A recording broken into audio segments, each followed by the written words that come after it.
The Dodd-Frank Wall Street Reform and Consumer Protection Act is legislation that was passed by the U.S. Congress in response to financial industry behavior that led to the financial crisis of 2007 and 2008. It sought to make the U.S. financial system safer for consumers and taxpayers. Commonly known as the Dodd-Frank Act, or Dodd-Frank, it established a number of new government agencies tasked with overseeing the various components of the law and, by extension, various aspects of the financial system. The 2007-2008 financial crisis is perhaps the worst economic catastrophe to befall the country and the world since the Wall Street crash in 1929. Broadly speaking, it was caused by the greed-driven behavior and lax oversight of financial institutions.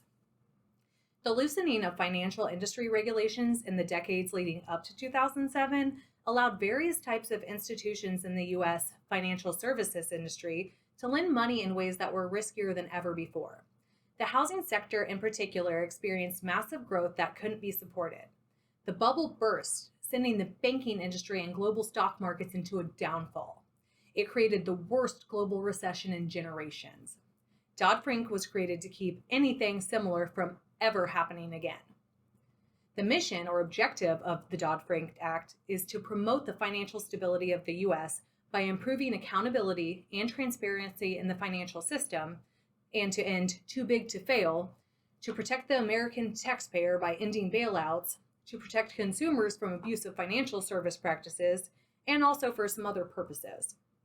One way Dodd-Frank works to achieve its mission is by establishing the Consumer Financial Protection Bureau, which we know as the CFPB. Title 10 establishes within the Fed the CFPB, which is tasked with regulating consumer financial products and services in compliance with federal law. The Bureau is headed by a director who is appointed by the President with the advice and consent of the Senate for a term of 5 years. The Bureau is subject to a financial audit by the Government Accounting Office and must report to the Senate Banking Committee and the House Financial Services Committee biannually. The Financial Stability Oversight Council may issue a stay to the Bureau with an appealable 2/3 vote. Even though the Bureau is placed within the Fed, it operates independently. The Fed is prohibited from interfering with matters before the director, directing any employee of the Bureau, modifying the functions and responsibilities of the Bureau, or impeding an order of the Bureau. The Bureau is separated into 6 separate units: the Chief Operating Officer, the Consumer Education Engagement, Research, Markets, and Regulations, Supervision, Enforcement, Fair Lending, and Equal Opportunity, General Counsel, and then finally External Affairs. Within the Bureau, a new Consumer Advisory Board assists the Bureau and informs it of emerging market trends. This board is appointed by the director of the Bureau, with at least 6 members recommended by a regional Federal Reserve presidents. The Bureau may take any action, including prescribing rules to prevent a covered person, this includes banks to varying degrees, or a service provider from committing or engaging in an unfair, deceptive, or abusive act or practice under federal law in connection with any transaction with a consumer for a consumer financial product or service, or the offering of a consumer financial product or service.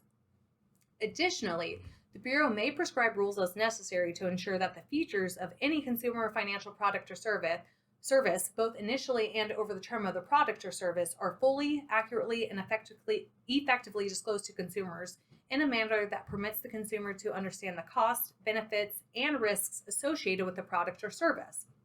Furthermore, the Bureau must establish, in consultation with appropriate federal regulatory agencies, reasonable procedures to provide a timely response to consumers in writing where appropriate to complaints against or inquiries concerning a covered person. The primary functions of the Bureau are to conduct rulemaking, supervision, and enforcement for federal consumer financial protection laws, to restrict unfair, deceptive, or abusive acts or practices, to take consumer complaints, to promote a financial education, to research consumer behavior, to monitor financial markets for new risks to consumers, and finally, to enforce laws that outlaw discrimination and other unfair treatment in consumer finance.